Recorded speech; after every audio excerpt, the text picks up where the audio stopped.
A parable, a day at the races, two brothers. This parable has two characters in it. The two brothers. The first is Levi, who represents the religious order from the year 33 to the year 1993 AD. Most people don't know, but God called this time period a feast day, or the Feast of Pentecost, which was the era of the earnest down payment of His Spirit, which He gave in limited form to the church as we know it. In the year 1993, that priesthood was turned over to another priesthood who's represented here by Mel, or Melchizedek. That priesthood will reign and have their priestly functions under the full outpouring of God's Spirit, unlimited.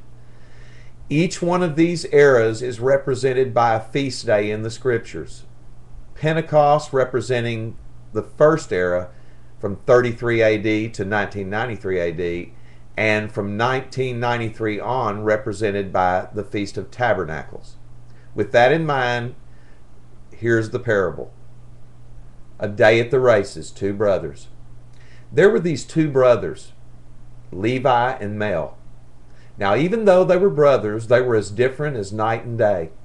And because Levi was older than Mel, he had a tendency to try to steer him in the direction that he thought was best for him, like older brothers tend to do. Well, one day, Levi was reading the paper and he noticed an ad for the local horse race track. In it was the list of names for all the horses that would be competing. They seemed very exciting to Levi, and he told Mel what horses he thought they should bet on. Here were Levi's picks: Perfect Jesus to show, Eternal Damnation to place, and Rapture to win. Levi got all excited about his picks, and he told Mel that if he was going to the races with them, then he would have to bet on the same horses. Well, Mel just shrugged his shoulders and went along for the ride. Who knows, he thought, it might even be fun. Although, in truth, he really had no intention on betting his hard-earned money on those particular horses. When they arrived at the racetrack, Levi scurried right up to the betting booth, like a calf to the slaughterhouse, while Mel just watched from a distance. While he was standing there watching, Levi bet his entire paycheck. A man leaned over and whispered in Mel's ear. "I got a tip on some horses," he said. "Are you interested?" "Sure," Mel replied. "Which ones?" "Well, I'm a trainer, buddy," the man answered, "and I got the inside scoop on these three horses. I'm telling you, you can't lose on these ponies. They're a sure thing." "Thank you," Mel replied. He took the little scroll of paper out of the man's hand, and here is what it said: Jesus sinned to show, reconciliation to place, kingdom within to win.